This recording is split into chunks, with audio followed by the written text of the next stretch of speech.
SJ. Welcome to Mvskoke Radio, your weekly source for tribal and community news, interesting guests and discussions, plus a local events calendar.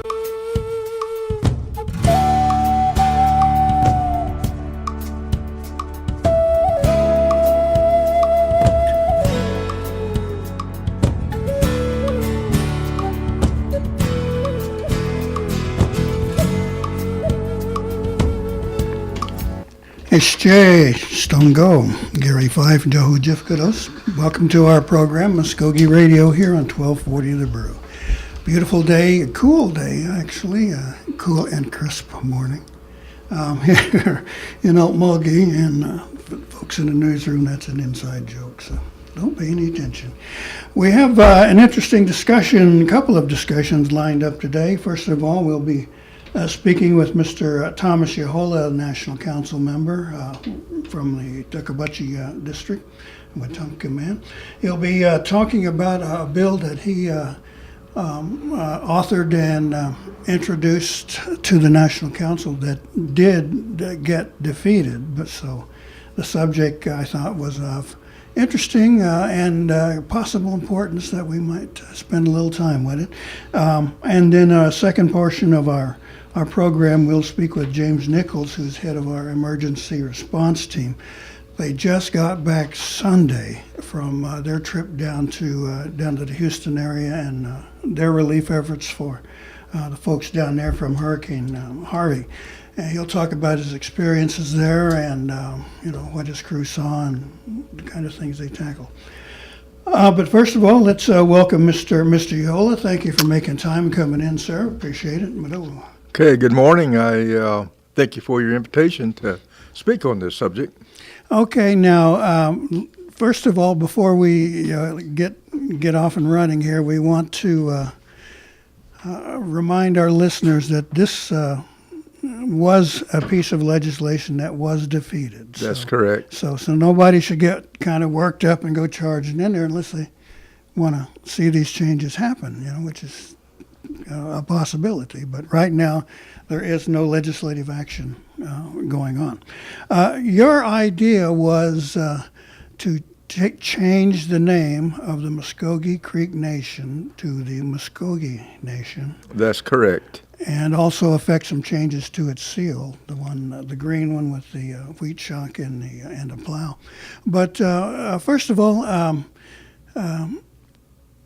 Let's start with the legislative stuff right now. Let people know what the bill number was and what happened to it, first of all, before we get into motivations here. Well, thank you. I introduced NCA 17-138 to the BF&J committee, and it was on the agenda.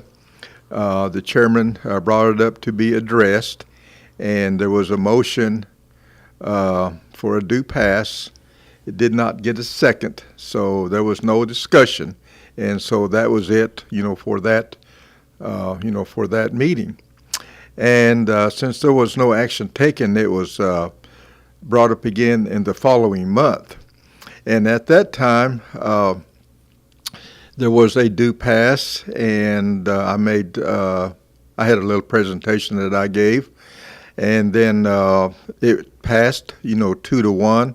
So, and I heard some of the concerns that they had, and so I had thought about it, and I said, well, that's good because it will be on the agenda. And in the meantime, they did have some questions about how it would be implemented. And so then when we got to the National Council meeting, I offered NCA 17-138 substitute bill. And this here had some of the changes that were addressed in that committee meeting.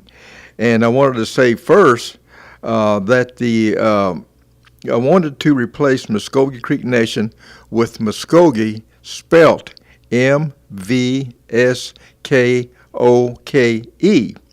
And the name Creek was imposed on us, by others.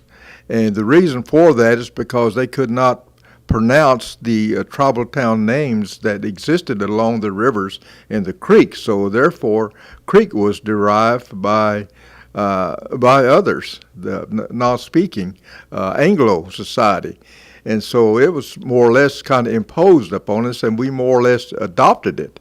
Now, Mvskoke, spelt just like I did, comes from, now if you're familiar with the Mvskoke alphabet, that was adopted in NCA 9727. It adopted the alphabet. If you're familiar with the alphabet, it has 19 characters, but the letter G is not listed as part of our alphabet. So if you look at it, our name spelling is not does not comply, with the alphabet. And also Creek was imposed on us by Anglo people, and so I felt like there needed to be changed to be what we call politically corrected. And so, but I had introduced this, before. In years before, and I had a lot of support, from we had more elders at that time. But since then, a lot of those have passed on, and I did not probably have I lost a lot of support, through that. But hopefully this would get to, past council, and I would have time to, if it did pass, I would have time to, promote it. But also wanted to say, too, that some of the issues that came up, and I said first in the substitute bill, I said the name change will be a gradual process and would not be disruptive, and it is not the intent to create a financial burden. And also said too that current contracts, agreements, and other legal documents with the name Mvskoke Creek Nation shall remain valid until expiring on their own terms. And also, in that substitute bill says, the name Mvskoke Creek Nation currently owned buildings, monuments, and fixed plaques can remain. Name change is optional. And the other change, the name Mvskoke Creek Nation currently on tribal employee shirts or uniforms or tribal vehicles shall remain until replacing and reordering. So I believe this substitute bill did address some of the concerns, that the committee, had and the National Council. Now, you've covered quite a bit of territory, and it really sounds well thought out. Let's take a second here, though, and drop back in history. Now, you mentioned a couple times the name being imposed by Anglo sources. It was my understanding that British settlers kind of named us all because we lived near creeks. Is that correct as far as? That's correct. And so, I'm real compassionate about our culture, about our language, and about our alphabet. And this is what I put into this bill. I put everything that I had into it. And it's unfortunate that others did not feel this compassion or share the cultural values, that I have and others have, about this name change. Let me ask you about those values now. Those often always, I can't even say it, come from family, from the culture that you're born into and you lived in. You were raised primarily as a Mvskoke kid. That's right. And is that the language that was primarily spoken in your home? By both sides of my family, yes. Okay, and English was used when it needed to be? Yes, and English was a primary language also. Okay, was religion a factor there in your life there? Yes, it was. I was brought up in the church. Mm-hmm. And then later I started attending the, ceremonial, grounds. Mm-hmm. And there the language is used exclusively. And so that is part of our culture also. And, we hear in the committee and we hear in National Council in consensus is that we support our cultural values. And this name change is a cultural value also. It belongs to the Mvskoke people. And so, we should be proud of ourselves, by by referring ourselves as Mvskoke people as a whole, but as individuals, we identify ourselves as being from a particular, tribal town. Mm-hmm. That's our first identification, and then as Mvskoke people as a whole. The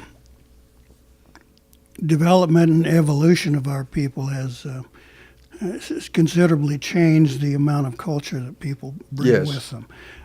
These days, you've got Mvskoke people who really know nothing about their own people, their own language, or things like that, but are members and associate as Mvskoke people. Now, would this change, do you think, have some effect on those kinds of folks who are distant from Mvskoke? Yes, yes, I hope so. I hope so because, biblically, God gave us a language, and we're to use that language. And I had a thought some time ago, and I read a Uchi magazine, and this lady shared the same view that I did. And in judgment, God will ask us in our language, what did we do well in the life that He gave us, in our destiny? Did we do that? And how are we going to answer Him? Are we going to answer in our native language or in the English language? Now, that's an interesting thought, and forgive me, I'm not being blasphemous or anything, but the thought just popped into my head, seeing Jesus walk up and say, "Hesche, Stongo," Yes, and Muskogean and communicating with other people there. An interesting thought there. Now, the idea, as you said and described, had a bit of a rough path yes, in getting to the floor of the council chambers. Yes. Now that represents to me some opposition, some folks who said maybe this isn't such a good idea.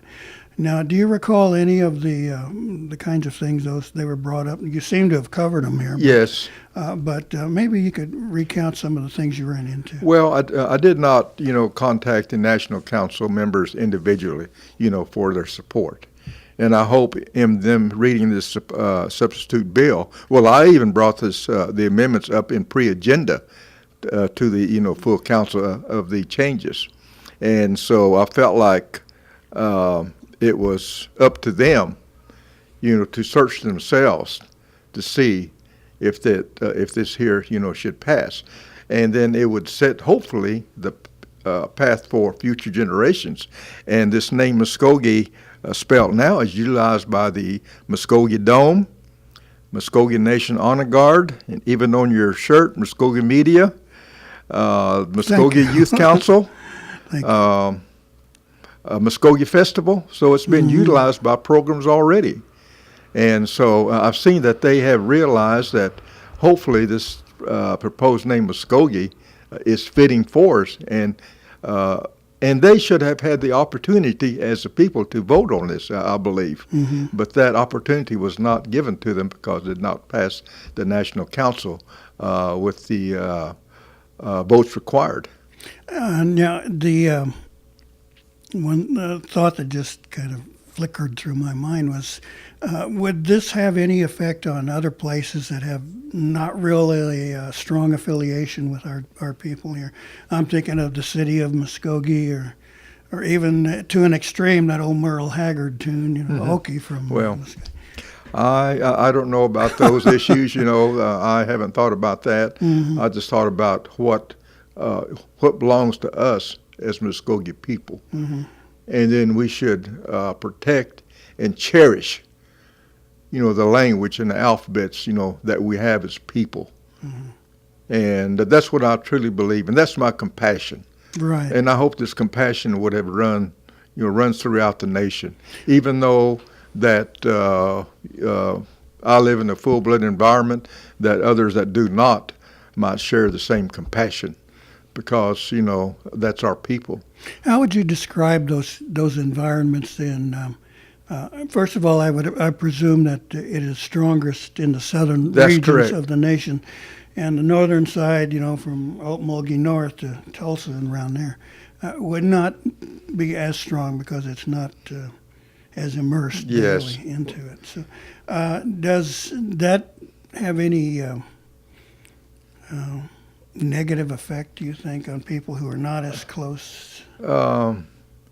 They're just not aware of the tradition that exists in the South. Living in Wetumpka, I worked in Tulsa for a number of years and retired from the Corps of Engineers even. But I didn't want to move to Tulsa.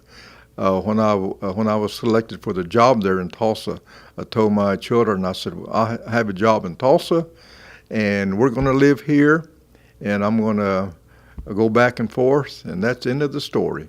Because I wanted to live here within my own people. I want to live in this full-blooded environment that I live in, and I want you to live there so that you can learn the values of our people. They must have worn out a couple of vehicles. Well, that's all right, but that was my choice, Uh-huh. and it hadn't been a bad choice at all. The support you got was primarily from older folks and things like that. Yes.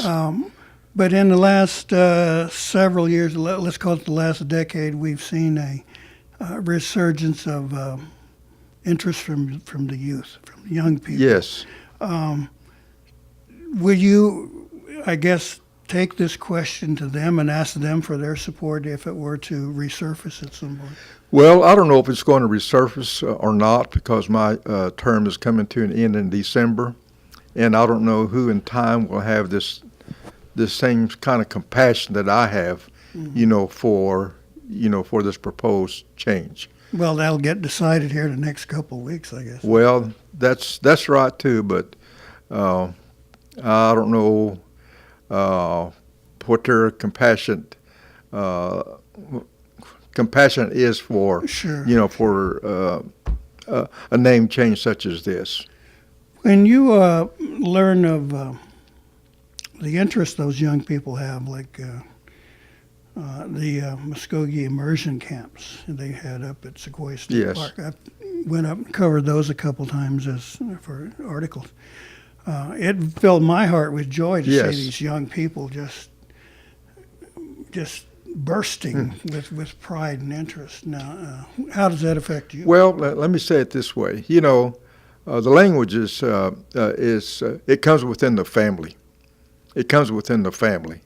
But I have a young grandson that was going to Head Start, and I saw that compassion in him. And he was on the winning Challenge Bowl, for his age group. And so that group did real well. They won first place.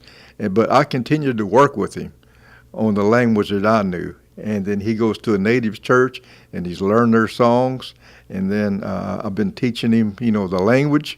But now that he's, kind of going to another school, I don't have that close relationship with him. And so I asked him, I said, do you remember the words that we knew or that I taught you before? And then he's kind of said, well, I forgot. And so, he's the one that I'm looking at to, kind of, to carry on. Sure. But I said, you better learn these words or learn how to talk because you might be the last person that has knowledge or some knowledge of this language and the songs. Right, and don't let those other distractions. That's right. The other part of our discussion was regarding the seal of the Mvskoke Nation. When you look at it from a distance and say you're not part of the tribe or something like that, it doesn't really, for me, it didn't really reflect a kind of Indianness, so to speak. I looked at dozens of other tribal seals around the nation, and it may be like a eagle feather lance or the Zuni Yes. sunburst. I understand what you're saying. Yeah, but this one was a shock of wheat and a plow. Yes. But I understand, of course, our long history of agriculture and Yes. being one with the soil and how important it is. So, but I'm thinking somehow, I guess, maybe it should have reflected a little more of its native culture there. Well, I have the same idea. I have another idea for the seal, but I'm not going to pursue it. Mm-hmm. But, if you look back in the Harjo and Cleppy case, the nation was declared a nation because the tribal towns were in existence, and the government recognized that. And so the existence of the tribal towns and the ceremonial grounds is what makes the decision that the court, did. And so, yes, I think that the seal, should be changed, but I have my own ideas, but I'm not going to pursue that because I will probably experience the same thing that I just experienced, with this name change. Okay, and you've had enough headaches with it already. The idea, though, is intriguing, but you can't help but think it would probably aggravate a lot of folks. Yes. Do you think so? I mean, to change the things that have been here and been seen and recognized. Well, that's right too. But if they would have been brought up in a full-blooded environment, as myself, then they might have a different point of view. Mm-hmm. So is there room for those who weren't brought up in a full-blood? Oh, yes, there's always room. There's always room for that. Just go down to the ceremonial grounds or go to the native churches, sit in, enjoy yourself, learn, and appreciate it. Mm-hmm. Now, this might be confusing to our Staheki brethren around the nation. Here in Oklahoma, Tulsa, here in Okmulgee. Should they be, I guess, more understanding of the idea or not be afraid of it, perhaps, is maybe what I'm asking there. It would seem like a real change from something they're familiar with to this Indian thing, kind of, so to speak. Well, we need to have control of our own destiny. Yeah. That would be my answer. It's up to us as a sovereign nation to determine, what we want for ourselves and for our people. Mm-hmm.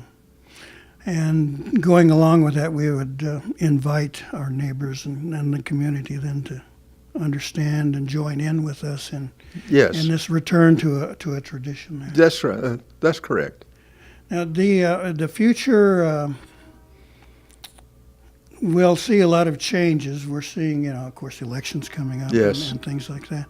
But do you think this kind of importance on tradition and culture will remain? Do you see that being a pillar of political platforms, do you think? Well, they say that we support, our cultural, values. They can be supportive, but I think it takes more initiative to pursue endeavors, like this. And like I say, it takes compassion, a compassionate person that has a love for his people and his language and his culture to pursue an endeavor such as this. And so, only time will tell. Mm-hmm. Yeah, I know there are people who are out there that are thinking, well, it's a nice idea, but my God, it would be expensive. Were those kinds of things running through your mind when you first thought of it?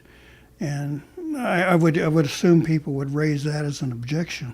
But your substitute bill says gradual change. Yes, that's right. That's right. But had you thought about how much it might cost to do that and repaint the trucks and the stationery? Well, no. It wouldn't be disruptive if they just, as I said, just do it. When they reorder or replace. And like I said here, it's optional. So there was no, and I said here I did not want to create a financial burden. Yeah, okay, yeah. So I wouldn't have to go out and buy a new flag if I don't want to. That's right. Just when they replace them, then they can make the change and then purchase them after then. Okay, so we can still wear our T-shirts. Yes, that's right. You can wear them forever now. Okay, now, Mr. Yahola, as you mentioned a lot earlier, you are winding down your term Yes. as a council representative. Do you plan on returning to or attempting another election at some point? No. I've already made up my mind that I've served my time. I've always wanted to do something for the nation, and being on the national council has been an answer to that. Mm-hmm. And like life, it has ups and downs, but still yet I've enjoyed every minute of it. I surely have, and so I don't have any regrets. I'm just pleased that I have had that opportunity. And I'm pleased to, I can't say any more than that. I'm just pleased. Well, I'm pleased that God made me a Mvskoke citizen. Oh, yeah. I am pleased that he made me a Mvskoke citizen. And I talked to some of my cousins the other day, and I said, God made us Mvskoke people, and we look at this, the color of our skin, and that tells us what God made us, and that's what we are to do. Mm-hmm. And so that's what I believe. Okay, I do. Thomas Yahola, thank you so much for coming in and talking about this subject. And remind our listeners it was defeated on the council floor, so there's nothing. And one more thing. Yes, sir. And good morning, National Council staff. Keep up the good work. Thank you. Yeah, a bunch of good folks over there. Mm-hmm. Okay, Mado, sir. Okay. We'll take a short pause here, and we'll be back with James Nichols and talk about his experiences down with Hurricane Harvey. So stay with us here on 1240 The Brew. I just got kicked out of my house. My girlfriend just broke up with me. I'm worried I might hurt myself. I feel so alone. Are you there? I'm here. Here for you anytime, anywhere, 24/7. If you need help or know someone who needs help, please text CREEK to 741-741 from anywhere in the U.S. anytime about any type of crisis. A live trained crisis counselor will receive the text and respond quickly. No judging, just support during any type of crisis. Just text CREEK to 741-741. When suicidal behaviors are detected early, lives can be saved. Get free support at your fingertips 24/7 from the National Crisis Text Line. Help is available for anyone, anytime, anywhere. For more information about the prevention of suicide, or if you or someone you know needs help, please text the word CREEK to 741-741. This message is brought to you by Mvskoke Creek Nation Behavioral Health. Help support suicide prevention. Snazzy PSA there. We're welcoming to our studios Mr. James Nichols, who is the head of our emergency management team here. Get a chance to catch up on your sleep yet? Barely. Barely? Okay. Well, we want to first of all say our hats off to you and a hearty thanks for participating and assisting our neighbors down there and representing the Mvskoke Creek Nation. You were part of a crew from several agencies here from the tribe that went down. Is that correct? Correct. Our emergency management department and our light horse police department put a 10-man crew together to go down and collaborate our efforts to help those that were affected by Hurricane Harvey in Houston. Okay. Now, what was the initiative, the motivation for this effort? Well, I think the motivation was the number of resources that we have between the two departments, our equipment, the boats, the trailers, the ATVs, and just the overall willingness to want to go and help those that were affected. Was there an administrative suggestion, perhaps, that you go down and do that? No, actually, it was Chief Hawkins, myself. We saw the need. We heard the cries for help from the state of Texas, the city of Houston, Harris County, and we just started gathering up, and then Chief Hawkins, I believe, took that to Chief Floyd, and we made things happen, and we're on a Monday, and we left at just a little after 6 o'clock on Tuesday. Okay, I've been following the subject somewhat, and I understand two other tribes had sent crews down there, the Cherokees and the Quapaws.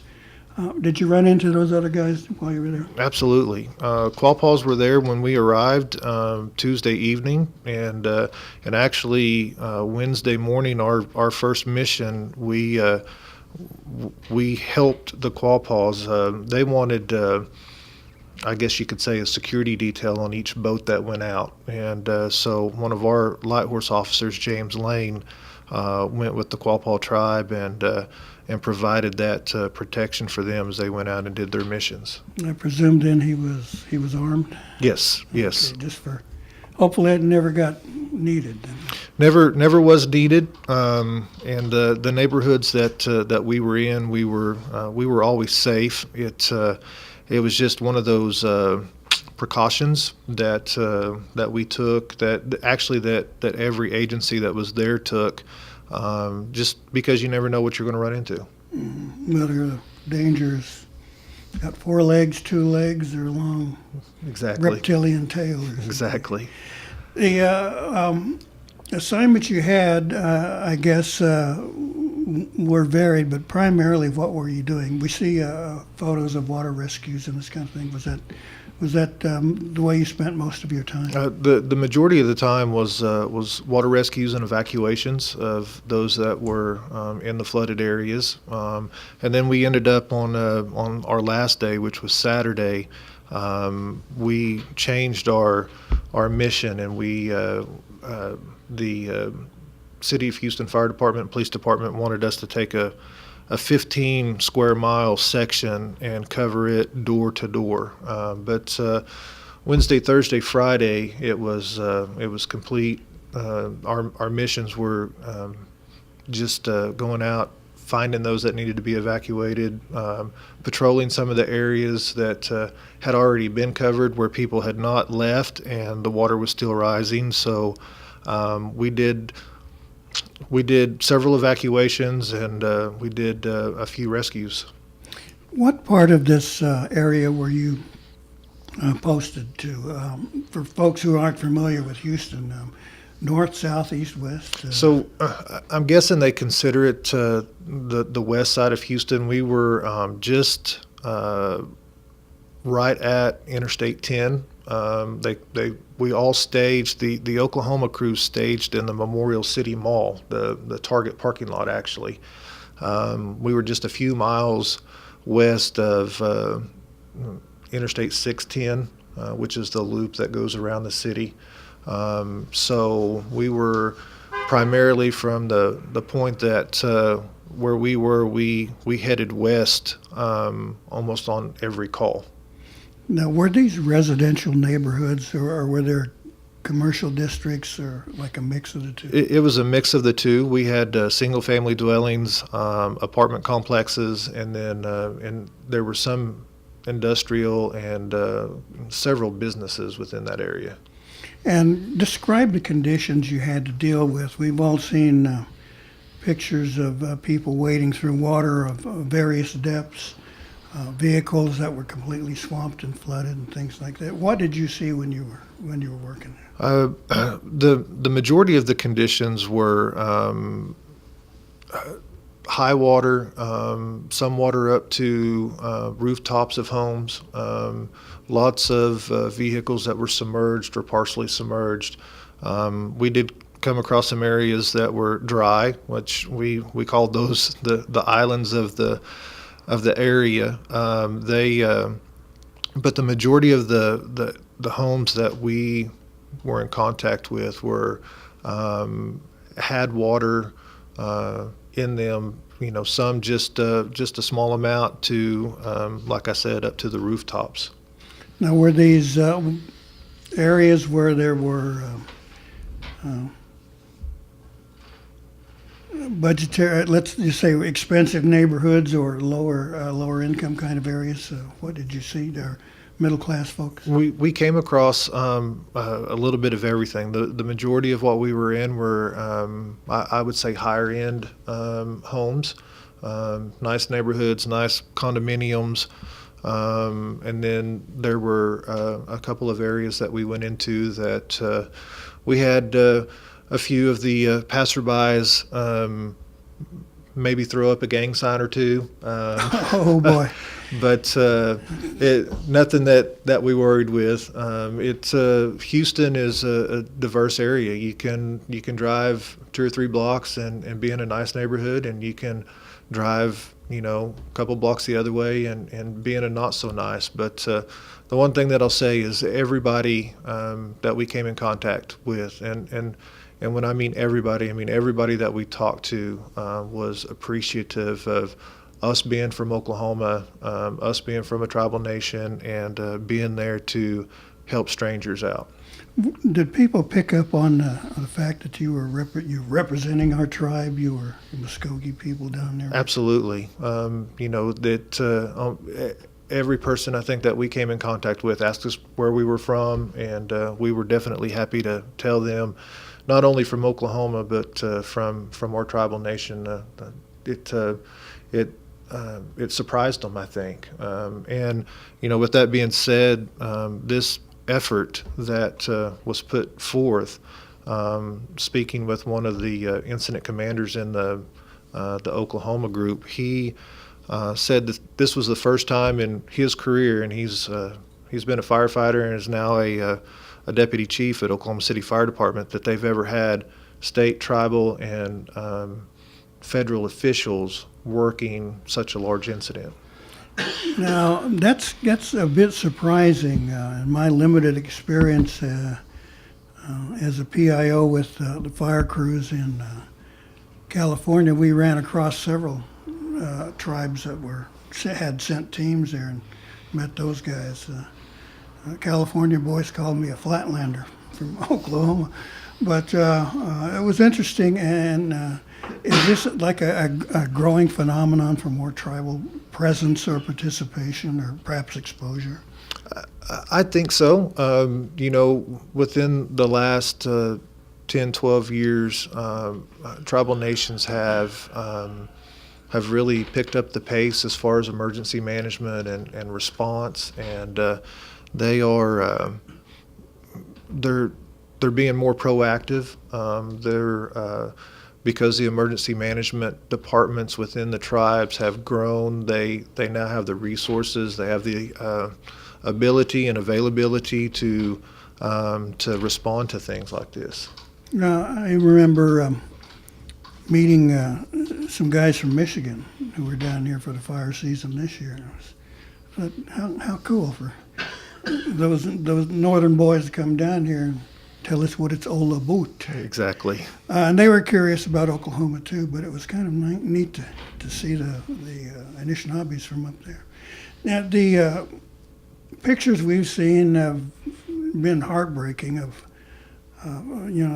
just entire neighborhoods being swamped and things like that. But there were always a few holdouts that someone had to pull their boat up to a front door and get them out. In speaking with them and learning about them, did they tell you why they stayed? That always kind of puzzles me to learn that somebody in facing this crisis or danger or life-threatening, they choose to stay. Did you uncover any of that? I think the biggest reason why a lot of them stayed is to protect their homes. And then there were several of them that didn't expect water to get as high as it did. The 52 inches of rain fell in that area, and a lot of it was north of the Houston area. So once the lakes and the reservoirs started filling up, they had to start releasing water because the dams and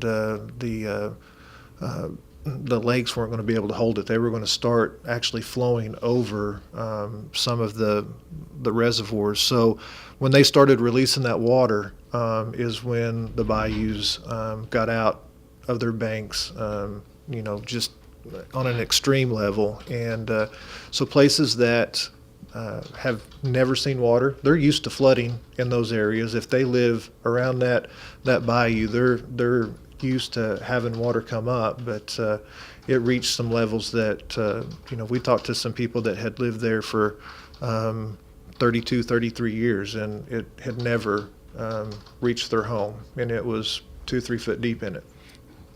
You mentioned some of the neighborhoods that you worked in, high income kind of thing. And I'm curious to find out whether those residents were astonished to see the water so high in a place where they thought they would be safe forever. All of a sudden, they weren't. It was amazing how fast the water crept up. I've shared several videos on some time lapses that people had taken of the water rising within a 24-hour period, and watching it come up, from just a trickle down the street to filling complete garages, or floating basketball goals and cars down the road that they caught on video from their surveillance cameras. They weren't expecting it, and honestly, I don't think that anybody had an idea of what 52 inches of rain in that area would do. Do that to anybody. I mean, Oh, definitely. were your teams dealing with life and death situations? Is there a particular incident that comes to mind where you had to deal with that? I think one of them that really sticks out was a call. Our first call, actually, on Friday morning. We were assigned the task. They said the call came out as a dump truck with several people in it that was floating down one of the streets, was submerged. So we had been in that area the couple of days previously, so we knew the area. We took off. It ended up being 2 City of Houston workers and 5 police officers from Abilene, Texas. They were going in to evacuate some people, and the dump truck had taken on water and actually floated about a half a mile with the 7 people in them.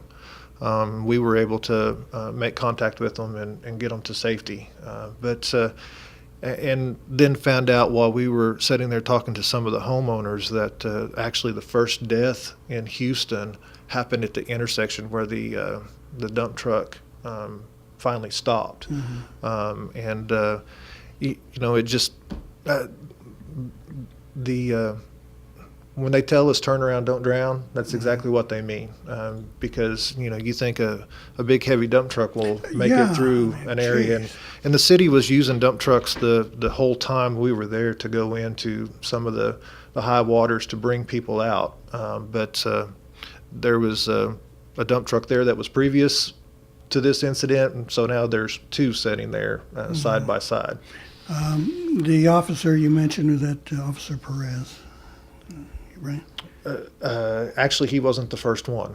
This was a female that had passed away. And I understand that number has risen to about 30 or so. Last I looked, total for Harvey was 64. Oh my gosh. About 34 or so in the Houston area, but total about 64 within Houston, Beaumont areas. So. Mm-hmm. I guess I always like to ask on the flip side of the coin. Was there anything really unusual or even humorous that you ran across a situation that kind of sticks in your mind? Saturday when we did our door-to-door evacuations, I'm sitting here looking at the numbers that I sent out. We were tasked with going door to door, making contact with every home in an area that they had given us, and we were to put down the number of homes that we contacted, the number of people that we contacted, who was sheltering in place or who was leaving, and then the pets, because pets were becoming an issue at this point of getting them out. And one of the reports that I got back that afternoon was that they had contacted, I think it was 11 people, 2 cats and a bearded dragon. Oh, God. So, it's they saw a number of different types of animals that they came in contact with, and if a bearded dragon was the only reptile that we had to deal with, that was a good thing. Speaking of which, I presume you never ran across any alligators or snakes? No alligators, no sharks, no snakes. Yeah, I remember the fake shark photo. Yeah, we did come across several crawdads and actually some fish that were swimming around in the water, but no reptiles that would have caused us any harm. I understand somebody ran across a situation where they thought it was an alligator. Yeah, there's actually a video somewhere on social media that fire department from Oklahoma actually was walking through a yard, and one of them yelled not so nice, explicit, and everybody stopped, and he's frozen while he's looking at a concrete alligator underneath the water. And they actually got some photos of him and the alligator sitting there. So it's you go in with that mindset that there's going to be those things in the water, along with all the other contaminants. So you're definitely on guard while you're in the water. I understand that. I guess saw some photos of some gators in some people's backyards. And is that going through your mind? Oh yeah, definitely. And then we jumped out on one evacuation, and one of the homeowners told us that there was 4 or 5 water moccasins that were swimming around in his backyard, and that we needed to be careful. And so, of course, the heightened awareness, our heads were on swivels at that point looking for snakes, but never saw any, so that's a good thing. Your feet on top of the water? Yes. Gosh. I think I could almost deal with a gator better than I could a water moccasin. It's something about those things just gets to me. Now, as you went through the situation, you were there on a 2-week deployment? We started out for a week deployment with the expectation of being assigned another 7 days, which we spent 6 total, and it's because the reason it was so short is because Oklahoma showed up in force, and we took care of the area that we were assigned. And so once our assignment was complete, the city of Houston Fire Department, Police Department they were able to demobilize everybody from Oklahoma and send them home on Sunday. You're glad to see that happen. Absolutely. It's sleeping in a parking lot on a cot or a blow-up mattress. It's like camping, but you're definitely ready to come home and see your family and sleep in your own bed. Yeah. I spent a couple of weeks on an air mattress in California. Boy, that bed felt good when I got it. Several of our guys, Chief Hawkins and Deputy Chief Wynn, they slept in their vehicles, and a couple of the guys slept in the command trailer, and then the rest of us kind of made pallets or took our cots or air mattresses and just slept outside, which, it's you sit and think about it. That's what everybody that was affected was going through at that time. They were finding different places to sleep and maintain kind of a halfway normal lifestyle at the time. So it didn't hurt my feelings at all. As long as I had a place to lay my head at night and get a little bit of rest to be ready for the next day, I was good. You mentioned the rising waters and things like that. And it's always been my understanding that that's a dangerous situation there. The water's contaminated with all kinds of chemicals and human waste and whatever else it picks up. You go through a stockyard and you got all that. But it sounds like you weren't really spending a lot of time in a heavy industrial area or something like that, or not next to the stockyards. But this contamination was on your mind. Oh yeah, that was one of our first safety thoughts as we were getting together to deploy, was that anybody that was with our group was going to be in a dry suit so that they weren't contaminated. Anytime water floods a city street, you got to remember what runs underneath it, which is our sewer system. And then the number of cars and things that were underneath the water, setting in the water. You're going to get oil and gas and diesel and things, and then you've got to think about what's in the homes that has been flooded and opened up and dumped into the water that's in the flood areas. So those dry suits, even though all of us that were in them lost weight because it's nothing but a sweatsuit, it was definitely worth knowing that you didn't have any of that on you when you came back. We decontaminated our gear and got ready for the next day. Did you have any kind of casualties or medical problems? With our group, no, not really.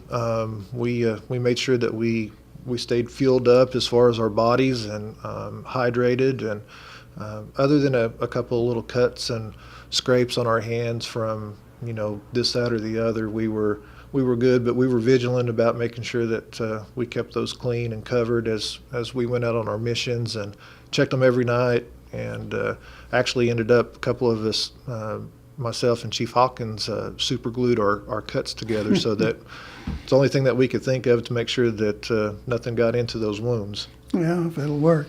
Yeah, were there plenty of support services there for you? I remember in California there was a caterer had come in and set up a big kitchen, and actually it had laundry and a couple of things there.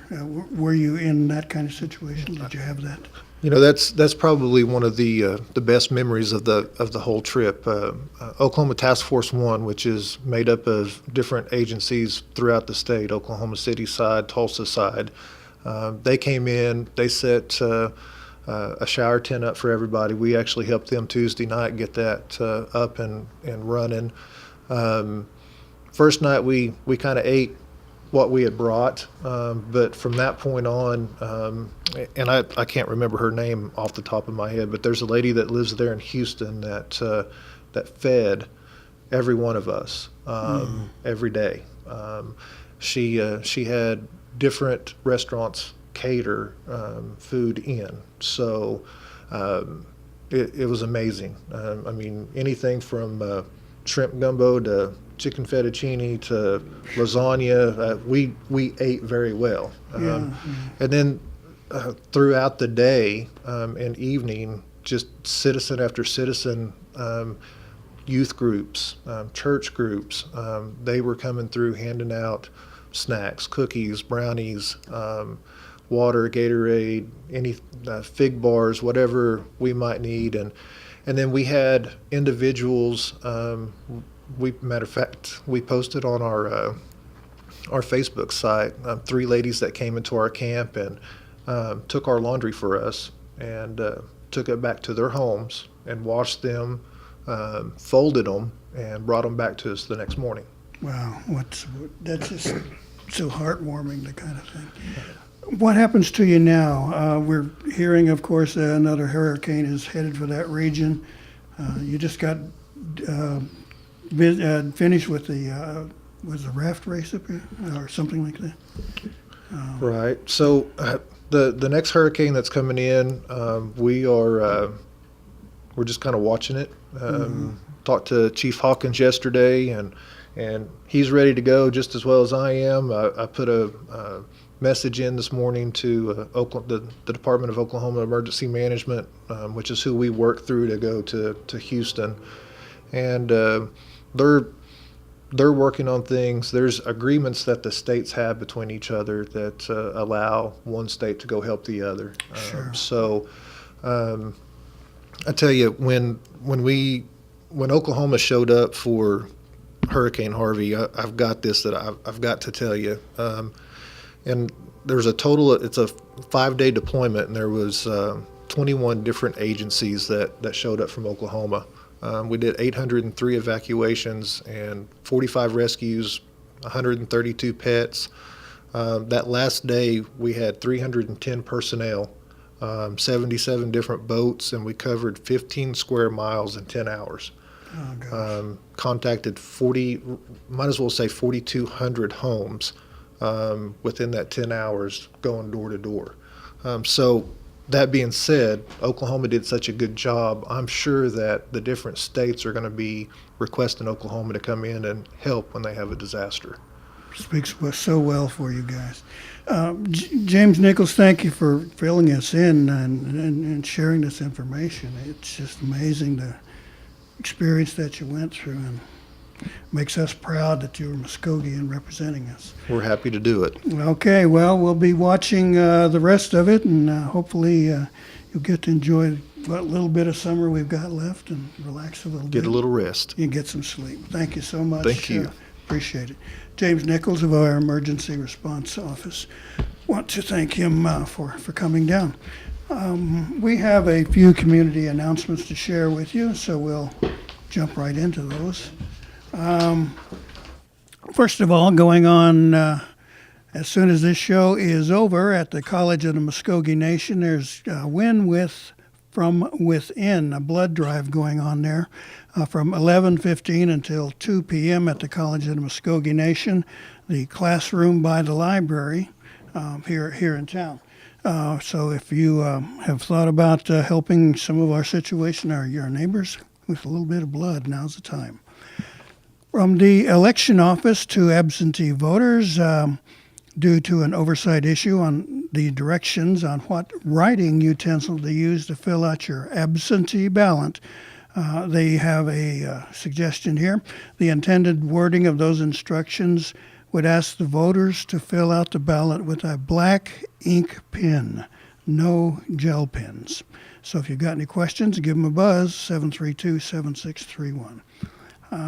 Interested in a job? Macy's is recruiting. They're coming to our area on the 25th to the, I guess, presume it would be the Dome, their fulfillment job fair. All kinds of jobs, picking, shipping, maintenance, engineering, et cetera, salaries from $10.50 to $12.50, or you can go up and apply, or apply online at macysjobs.com. Now that's Monday the 25th. And the health research participants from TU is still going. They're looking for subjects to help them with their study of pain, chronic pain among Native Americans. You're asked to participate in a couple of different sessions. $100 a day will be provided to those who complete each testing session, so there could be a $200 total. You want to get a hold of the University of Tulsa's Psychophysiology Research Laboratory at 918-631-2171. Language classes are starting. They'll be coming up here on the 11th for Head Start students and daycare students. That is on the 11th at several locations. And adult classes open to all will begin on September 12th in the Education Building Language Department. So if you're interested in learning a language, like the beginner that I am, check it out. And it's certainly a fulfilling kind of opportunity. And of course, they have their language app that's available for the iPad, iPhone, and Android devices if you're interested. Of course, our own department has its very popular T-shirts still for sale, other items also. So if you're interested in one of our black T-shirts, you might want to get a hold of, Chelsea at 732-7720, and she will be able to help you. Black T-shirts with incredible designs, mugs, bags. I think the bags are sold out, but mugs are still available in 2 different designs. Okay, Thursday, wrong month. The 16th coming up, our primary elections are coming up, so be sure you are registered and go vote. We want you to take part in that opportunity with Saturday, November 4th, the general election to select our leadership. Okay, I'm just about out of ammo here, so we'll call it a day. This is Gary Fife saying, Mado Mabu Hedget Scott. Catch us next week.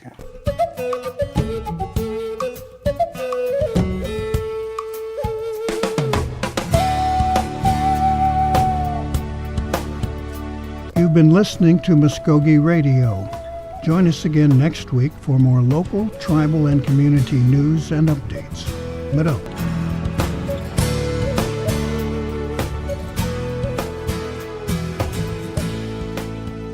Join the Brew Crew. You might be our next winner. Text